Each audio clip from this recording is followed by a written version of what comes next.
အားလုံးပဲမင်္ဂလာပါဒီနေ့ဗီဒီယိုလေးကတော့ဒီ Python ရေးကြတဲ့အခါမှာလိုက်နာတဲ့အခြေခံလေးတွေပေါ့နော် Python ရတော့မဟုတ်ပါဘူး programming language ပဲ programming language မဆိုပေါ့အစရေးတဲ့အခါမှာလိုက်နာတဲ့အခြေခံလေးတွေကိုပြောပြချင်တာပါအခုတင်တဲ့အခါမှာစတင်တဲ့အခါပေါ့နော် programming တင်တဲ့အခါမှာအမျိုးမျိုးကြုံရတယ်တချို့ကလေးတွေကတော်တယ်အရင်ကတည်းကလည်း program ရေးတဲ့အတွေ့အကြုံလည်းရှိတယ်internet ပေါ်မှာလည်းရေးနေတယ်ပေါ့နော်ဆိုတော့ဒါပေမဲ့ဘာကိုတွေ့ရကြုံရလဲဆိုတဲ့အခါမှာဆိုလို့ရှိရင်ကုတ်တွေကဖတ်လို့မရတာပေါ့နော် collaboration လုပ်တော့တဲ့အချိန်မှာဘယ်လိုမှပူးပေါင်းပြီးတော့တွဲလုပ်လို့မရလောက်အောင်ကို naming တွေ coding conversion တွေက follow style တွေကအရန်ခက်ခဲတာပေါ့နော်ဒါမျိုးအကြောင်းသားတွေလည်းကြုံတွေ့ရတယ်ပေါ့အဲ့တော့အမြဲပြောဖြစ်တယ်လို့ပါပဲကုတ်ရေးနိုင်တယ်ဆိုတာနဲ့programmer တယောက်ဆိုတာရဲ့အဓိပ္ပာယ်ကမတူဘူးပေါ့နော်အဲ့တော့ computer science ဆိုတာက computing ပြဿနာတွေကိုဘယ်လိုဖြေရှင်းမလဲဆိုတာကိုပြဿနာတွေကို computing ဘက်ကနေဘယ်လိုဖြေရှင်းမလဲဆိုတာကိုလေ့လာတာပါ problem solving skill ကိုလေ့လာတာပါနော်အဲ့တော့ program ရေးတဲ့ယုံနဲ့တော့မလုံလောက်ဘူးပေါ့အဲ့တော့ထားပါတော့အဓိကပြပြချင်တာကတော့ဒီဗီဒီယိုလေးမှာကဒီ Python နေ code ရေးတဲ့အခါမှာလိုက်နာတဲ့ဟာလေးတွေကိုပြပြချင်တာဖြစ်ပါတယ်အဲ့တော့ကျွန်တော်ကprogrammer တယောက်အနေနဲ့ကောနောက်တစ်ခါလူငယ်တွေကိုလေးစားတဲ့လူတယောက်အနေနဲ့ကောဒီကိုယ့်ရဲ့ creativity ပေါ့နော် creativity ဖြစ်တာကိုသဘောကျတယ် program တွေရေးတဲ့အခါမှာကိုပိုင် style ကိုပိုင်ပုံသဏ္ဍာန်နဲ့ရေးတာကိုသဘောကျပါတယ်เนาะဒါပေမဲ့ programmer တယောက်အနေနဲ့ code ရေးတော့မယ်ဆိုလို့ရှိရင်လိုက်နာတဲ့ practice တွေရှိပါတယ်လိုက်နာတဲ့ standard တွေရှိပါတယ်အဲ့ဒီလိုလိုက်နာမှသာလျှင်ပို့ပြီးတော့မှ professionals ဖြစ်တဲ့ပို့ပြီးတော့မှ effective ဖြစ်တဲ့ programmer တွေဖြစ်လာမှာပါเนาะဒါကအင်မတန်မှအရေးကြီးပါတယ်အဲ့တော့ Python နဲ့ရေးကြတဲ့လူတွေဆိုလို့ရှိရင်PEP8 ပေါ့နော် Python reference guideline PEP8 ကိုကြည့်လို့ရပါတယ်အဲ့ဒီမှာဆိုလို့ရှိရင် Python code တွေကိုရေးတဲ့အခါမှာလိုက်နာရမယ့် style guide ပေါ့နော် guideline ပေးထားပြီးသားပါ guideline ရှိပါတယ်เนาะအဲ့တော့ဒီ guideline လေးကိုသွားပြီးတော့ reference ယူလို့ရတယ်ပေါ့နော်အဲ့တော့အခုဒီနေ့လုပ်တဲ့ဗီဒီယိုကလည်းဒီ PEP8 ထဲကတည်တင်တည်ထိုက်တာလေးတွေကိုပဲဆွဲထုတ်ထားတာပါတကယ်ကိုစရေးတဲ့ beginner တွေမှာမှားလေးမှားတာရှိတယ် beginner လို့ပြောတဲ့နေရာမှာလေprogram ရေးတာကြာပြီပေါ့နော်ဒါပေမဲ့တကယ် collaborate လုပ်ဖို့အတွက်ရေးတာမရှိသေးတဲ့လူစရေးတဲ့အခါမှာမှားတတ်တဲ့အခြေခံသဘောတရားလေးတွေတကယ်လိုက်နာတဲ့အခြေခံလေးတွေကိုပြပြသွားမှာဖြစ်ပါတယ်ပထမဆုံးတစ်ချက်ကတော့ naming conversion ပေါ့အဲ့တော့ programming သင်တိုင်းကျွန်တော်ရဲ့သင်တန်းကိုတက်ဖူးတဲ့လူတွေဆိုသိပါလိမ့်မယ်ပထမ session ဒုတိယ session လောက်မှာလည်းကျွန်တော်အမြဲတမ်းဒါလေးကိုပြောလေးရှိပါတယ် naming conversion ပေးတာအဲ့ဒါ naming conversion ပေးတာနဲ့ပတ်သက်ပြီးတော့ကျွန်တော်မြန်မာနိုင်ငံကနာမည်တွေပေးဖို့ပေးနည်းဖို့အများကြီးဥပမာလေးပေးပြီးပြောလေးရှိတယ်မြန်မာနိုင်ငံမှာနာမည်တွေပေးတဲ့အခါဥပမာတနင်္လာသားသမီးဆိုရင်ကခခကနဲ့စတာမျိုးနော်စနေသားသမီးဆိုဆဆစညာနဲ့စတာမျိုးစသဖြင့်ဒီလိုမျိုးလေးပေးလေးရှိကြတယ်ပေါ့နော်ဆိုတော့မလိုက်တာတော့ရလားဆိုရပါတယ်ဒီမွေးနေ့မကိုက်ဖ ೇ နဲ့ပေးထားတဲ့လူတွေလည်းအများကြီးပဲဆိုတော့ဒါပေမဲ့အများစု follow လုပ်ကြတဲ့ conversion လေးတွေ rules လေးတွေရှိတယ်ပေါ့အဲ့တော့အဲ့ဒီလိုပဲ programming language တွေကိုရေးကြတဲ့အခါမှာလည်းရေဘူးရပေါ့နော်အများအားဖြင့်သတ်မှတ်ထားတဲ့ naming conversion လေးတွေရှိပါတယ်ဒီလိုသတ်မှတ်ထားရတဲ့အကြောင်းရင်းကလည်း collaboration လုပ်တဲ့အခါမှာပုံမလွယ်ကူအောင်လို့မှားတဲ့အမှားတွေမမှားအောင်လို့ဒါသတ်မှတ်ထားတာပဲဖြစ်တယ်အဲ့တော့လိုက်နာရမယ့် naming conversion လေးတွေကိုလိုက်နာစေချင်ပါတယ်ပထမဆုံးလိုက်နာတဲ့ဒါတော့ descriptive names ပေါ့နော်အဲ့တော့နာမည်တွေကိုပေးတဲ့အခါမှာအဓိပ္ပာယ်ရှိတဲ့နာမည်တွေပေးဖို့လိုပါတယ်အဲ့တော့ဒါကျွန်တော်တို့ခိုးကလေးပေါ့နော်အဖိုးအဖွားအဖေပင်ခေတ်တုန်းကတော့နာမည်တွေပေးတဲ့အခါမှာလွယ်လွယ်တကူဟလာမက်ခွေးတို့မောက်ဝက်တို့ပေးချင်လဲပေးမှာပေါ့ဒါပေမဲ့အဲ့လိုပေးတဲ့အခါမှာလည်းအဓိပ္ပာယ်တော့သူတို့ဟာနဲ့သူတို့ရှိတယ်ပေါ့အခလေးကဝတ်တို့ကလေးမလို့မောက်ဝက်တို့ခေါ်လိုက်တာမျိုးပေါ့နော်စသဖြင့်ဒီလိုမျိုးလေးတော့နောက်မှာအဓိပ္ပာယ်လေးရှိကြပါတယ်အဲ့တော့ခုခေတ်နောက်ပိုင်းဆိုတော့ပိုဆိုးလာတာပေါ့နာမည်တွေကိုပေးတဲ့အခါဟလာမိဘတွေဆိုရင်ဘေးဒီမှာတွေ့ကြတယ်ဘုန်းကြီးတွေနဲ့တွေ့ကြတယ်ဟလာအညွန့်နဲ့အခက်နဲ့ဖြစ်အောင်နာမည်တွေကိုပေးကြတယ် meaningful ဖြစ်တဲ့နာမည်ကိုရှာပြီးတော့ပေးကြတယ်ဒီလိုပါပဲ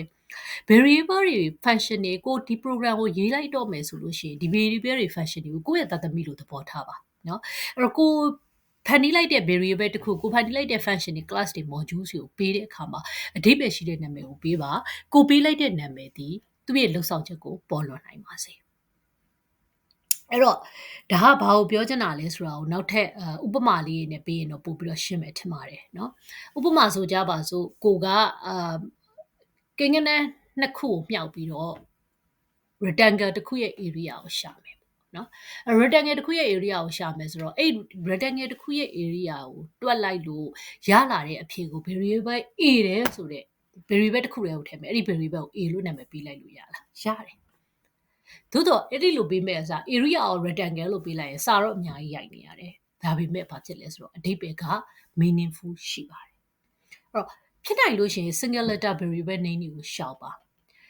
program ကိုစပြီးတော့ရေးကြတဲ့အချိန်သင်ကြတဲ့အချိန်မှာ single letter variable ခုနပြောတဲ့ A B C D ဒါလေးတွေကိုပေးလေးရှိပါတယ်ဖြစ်နိုင်ရင်ရှောင်ပါအဓိပ္ပာယ်ရှိသောနာမည်ကိုပေးပါအဲ့တော့နာမည်တွေကိုပေးတဲ့အခါမှာ PPA ရဲ့ instruction ရဆိုလို့ရှိရင် guideline ရဆိုရင်လိုက်နာရမယ့်ဟာလေးတွေရှိတယ်ဒါလေးတွေကိုလိုက်နာစေချင်ပါတယ်ဥပမာ variables တွေ function တွေကိုနာမည်ပေးတဲ့အခါ lower case နဲ့ပဲပေးပါတယ်နော်ပြီးတော့ variable name ရဲ့ဟာကိုဖတ်ချင်တယ်ခုနလိုမျိုးပေါ့ area of rectangle ဆိုစကားလုံး၃လုံးတခါတည်းပေါင်းရေးချလိုက်လို့ရှင်စာဖတ်ရခက်တော့ area of နဲ့ area ကြားမှာ underscore ထည့်မယ် of နဲ့ rectangle ကြားမှာ underscore ထည့်မယ် area of rectangle area of red စသဖြင့်ပေါ့နော်ဆိုတော့ဒါမျိုးလေးတွေ underscore ခန့်ပြီးတော့ပေးလို့ရပါတယ်အဲ့တော့ function name sum or n ဘာလို့လဲဆိုတာမသိသေးဘူးဒါပေမဲ့ဒီ sum or n လို့ကြည့်လိုက်တာ ਨੇ အဓိပ္ပာယ်တစ်ခုတော့ရှိတယ် n နေကိုပေါင်းမှာဖြစ်နိုင်တယ်ပေါင်းနာကိုလုပ်မှာနော်အော် function နဲ့ f ကို full လို့ပေးလိုက်တယ်ဆိုရင် full ကဘာလုပ်ထားမှမသိဘူးအဲ့တော့ကိုပေးလိုက်တဲ့အဓိပ္ပာယ်ဒီကိုပေးလိုက်တဲ့နာမည်ဒီကိုလုပ်မဲ့ function ရဲ့လုံဆောင်ချက်ကိုဖော်လွှင့်နိုင်ပါစေပေါ့နော်အဲ့တော့ again repeat လုပ်ပါတယ် variable တွေ function တွေကိုနာမည်ပေးတဲ့အခါမှာ single letter name တွေပေးတာကိုရှောင်သိချင်ပါတယ်PPA ရဲ့ reference ထဲမှာလည်းပေးထားပါတယ် class name တွေကိုအသုံးပြုမယ်ဆိုလို့ရှိရင် catworks conversion ကိုအသုံးပြုပါ constant name တွေကိုအသုံးပြုမယ်နာမည်ပေးမယ်ဆိုလို့ရှိရင် uppercase letter တွေကိုအသုံးပြုပြီးတော့ပေးပါဒါလေးတွေကိုအသေးစိတ်ပြန်ပြီးတော့ကြည့်ချင်တယ်ဆိုရင် PPA ကို reference လုပ်ပါဒါပေမဲ့ဒီအခြေခံသဘောတရားလေးတွေကိုသိထားတယ်ဆိုရင်ကိုတော်တော်လေးဟုတ်လာပါပြီအဲ့တော့ဒီအခြေခံသဘောတရားလေးတွေကိုတော့သိအောင်လုပ်ပါနောက်မပေးတဲ့နာမည်တွေမပေးတဲ့နာမည်တွေเนาะကျွန်တော်အမြဲပြောရရှိပါတယ်ကျမတို့88မှာမိသားစုတစုတွေမှာဘဘဆိုပါဆိုကျမနာမည်အမျိုးသိတာပေါ့เนาะအဲ့တော့ကျမမသိသေးသေး၍ကျမမိသားစုတွေမှာနောက်ကလေးတယောက်မွေးလာလို့ရှိရင်မျိုးသိတာဆိုတဲ့နာမည်ကိုထပ်ပေးလို့အဆင်မပြေဘူးကျမမသိသေးသေးပေါ့ဘာဖြစ်လို့လဲဆိုတော့အခါကျနာမည်တူနေတယ်အိမ်တိမ်ထဲမှာဆိုရင်ဘယ်သူ့ကိုခေါ်လို့ခေါ်မှမသိဘူးဘာလို့အောင်မှမသိဘူးတယောက်နဲ့တယောက်ရှုပ်ထွေးကုန်မယ်ဟုတ်တယ်မလားဒါကြောင့်မလို့ကျမတို့ကလေးဘွားဆိုလို့ရှိရင်ကျောင်းနေမှာကြုံမှုပါလိမ့်မယ်စာသင်ခန်းထဲမှာနာမည်တူ2ယောက်ရှိနေတယ်ဆိုရင်ဟလာဘောင်တစ်ဘာထားပါတော့เนาะမောင်ကျော်စွာ1မောင်ကျော်စွာ2စသဖြင့်1 2နဲ့နာမည်ပေးပြီးတော့ပေးကြတာဆိုနာမည်တူနေတာဒီအဆင်မပြေဘူးအထူးသဖြင့်ရှေ့မှာ Python မှာ reserve လုပ်ထားတဲ့ name တွေရှိတယ်အဲ့ဒီလို reserve လုပ်ထားတဲ့ names တွေကိုမသုံးပါနဲ့တချို့ကျောင်းသူကျောင်းသားလေးတွေစပြီးတော့ programming code ကိုစရေးတဲ့အခါမှာဒီနေ့ printing လုပ်တာနဲ့ဟလာ data တွေကို display လုပ်တာကိုသင်နေဆိုရင်အဲ့သင်ခန်းစာကိုခေါင်းစဉ်ပေးလိုက်တာဒီပါလဲဆိုတော့ print လို့ပေးလိုက်တယ်or Python မှာ print ဆိုတာ keyword ရှိပြီးသားလေ Python ရဲ့ print ဆိုတာ function တစ်ခုဟလာကိုထုတ်ချင်တဲ့စာတွေကို screen ပေါ်မှာ display အနေနဲ့ပြချင်တဲ့အခါမှာအသုံးပြုတဲ့ function အဲ့တော့ကိုယ့်ရဲ့ file name ကိုတွားပြီး print လို့ပေးလိုက်တဲ့အခါကျတော့ computer က Python programming က confuse ဖြစ်သွားပြီဘယ်ဟာအမှန်မှမသိတော့เนาะအဲ့တော့ reserve keyword တွေကိုရှောင်ပါ now character တွေခုနကလည်းပြောခဲ့တယ်เนาะsingle character ရှိတဲ့ဒီနာမည်ပေးခြင်းတွေရှောင်ပါလို့ပြောခဲ့တယ်အဲ့ထဲမှာပို့ပြီးသတိထားပြီးရှောင်နေတာကလေ L တို့ O တို့ I တို့ရှောင်ပါเนาะအဲ့ဒါတွေဒီမျက်လုံးကိုဖက်ရခက်စေတယ်ပေါ့ဖက်ရခက်စေတယ်လွဲဖို့အတွက်အရန် chance များတယ် O နဲ့0နဲ့မှားသွားတာမျိုးเนาะ L နဲ့ I နဲ့မှားသွားတာမျိုးဒါမျိုးလေးတွေအရန်ဖြစ်နိုင်တဲ့အတွက်ကြောင့်မလို့ဒီလို character တွေကို variable name function name တွေပေးခြင်းကနေရှောင်ပါခုနကတော့နာမည်တွေကိုအဓိပ္ပာယ်ရှိတာတွေပေးပါလို့ပြောတဲ့အခါမှာလေတချို့ကြတော့လေအရှိကြီးတွေရေးကြတယ်အဲ့လိုလည်းမဟုတ်ပါဘူးအဲ့တော့အရှိကြီးတွေရေးရတယ်ဆိုကြတဲ့ကဒီ function တစ်ခုကိုဒီလောက်နာမည်ရှိကြီးပေးရတဲ့အကြောင်းရင်းကဘာလဲဆိုတော့ function မှာလုပ်တဲ့လုပ်ဆောင်ချက်ကများနေလို့ဒီနာမည်ရှိကြီးလိုလာတာအဲ့တော့ဒါဆိုလဲဒါက efficient code မဖြစ်သေးဘူးကိုရေးလိုက်တဲ့ function တစ်ခုတည်activity တစ်ခုကိုပဲ focus လုပ်ပါစေအဲ့တော့ကိုစကလုံးနှလုံးသုံးလုံးနဲ့ describe လုပ်လို့ရတဲ့အနေထားပဲဖြစ်တင်ပါတယ်နော်ဒီ function ရဲ့အဓိပ္ပာယ်ကိုဖော်ပြဖို့အတွက်စကားလုံးနှလုံးသုံးလုံးပေါ့နော်ဥပမာ sum or rectangle product of two variable စသဖြင့်ပေါ့အဲ့လိုဘယ်လိုပြောရမလဲ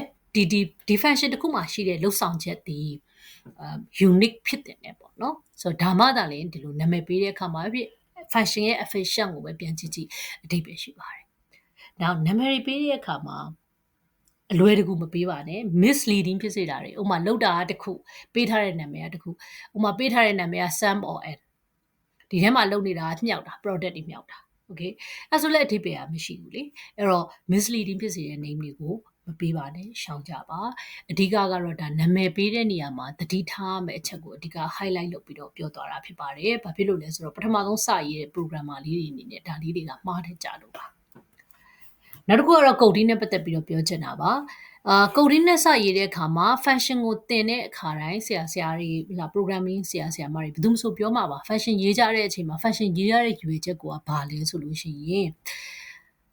do not repeat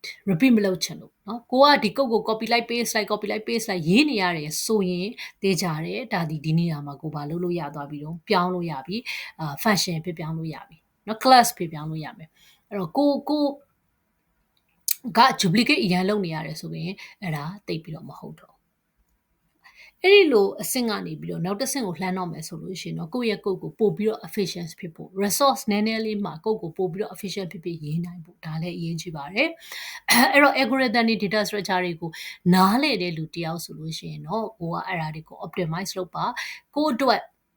optimize ဖြစ်စေတဲ့ data structure ကိုအသုံးပြုပါဆိုကြပါစို့ဥပမာကဏ္ဍပေါင်းခိုင်းနေပေါ့တစ်ကနေပြီးတော့မှ100အထိကိုပေါင်းခိုင်းတယ်တစ်ကနေ100အထိကိုပေါင်းဖို့အတွက် for loop သုံးလို့ရတယ်လေ for loop သုံးလို့ရတယ်ဒါပေမဲ့တစ်ကနေ100အထိကိုပေါင်းဖို့အတွက် formula အောင်မရှိဘူးလား close form formula ရှိတယ်လေဒါဆို close form formula ကိုသုံးလိုက်လို့ရှိရင်ပို့ပြီးတော့ algorithm ကမြန်မှာပေါ့အဲ့တော့ algorithm တွေကိုတက်နိုင်သေးပြီး optimize ဖြစ်ဖို့ကြိုးစားပါ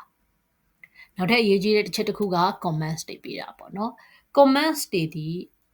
အရန်သုံးဝင်ပါတယ်ဒီ comments တွေကိုထည့်ပေးခြင်းအပြင်အရန်အရှိရေးဖို့ပြောတာမဟုတ်ပါဘူး precise ဖြစ်ပြီးတော့အဓိပ္ပာယ်ရှိတဲ့ comments လေးတွေကိုထည့်ထားခြင်းအပြင်နောက်တစ်ချိန်ဒီ code ကိုပြန်ဖတ်တာပဲဖြစ်ဖြစ်တခြား developer တွေနဲ့ collaborate လုပ်တာပဲဖြစ်ဖြစ်ဖတ်ရလွယ်တယ် reverse ပြန်လုပ်လို့ရတယ်ပေါ့နော်ဒါဘာလုပ်ထားတာလဲ action ကဘာလဲဆိုတာကိုသိစေပါတယ်ဒါကြောင့်မလို့ဒါလေးတွေအရေးကြီးပါတယ်နောက်တစ်ခုက strive for clarity and readability ပေါ့နော် readability နဲ့ clear ဖြစ်ဖို့နော်အဲ့တော့ beginner programmer လေးတွေလို့ programming ကိုတော်တယ်ထူးချွန်တယ်လို့ခံစားရတဲ့လူငယ်လေးတွေပေါ့နော်အထူးသဖြင့်မှားတဲ့ကြတဲ့အမှားကအရန်ရှုပ်အောင်ရေးတာ program ကိုအရန်ကိုရှုပ်ထွေးအောင်ရေးတယ်ကိုယ့်ရဲ့ code ကိုသူများအလွယ်တကူမဖတ်နိုင်တာကိုယ့်ရဲ့အားသာချက်လို့ထင်တယ်မဟုတ်ပါဘူးเนาะအဲ့တော့ဘယ် programmer မဆိုတူးရဲရေးကြလုပ်ကြရမှာမဟုတ်ဘူးproject တွေ collaborate လုပ်ကြရမှာပါဒါကြောင့်မလို့အမြဲတမ်းကိုယ့်ရဲ့ code က clear ဖြစ်ပြီးတော့ read ဖြစ်ဖို့အတွက်ဖတ်လို့ရအောင်ပေါ့နော် readability ဖြစ်ဖို့အတွက်ကိုအဓိကအသုံးပြုပါ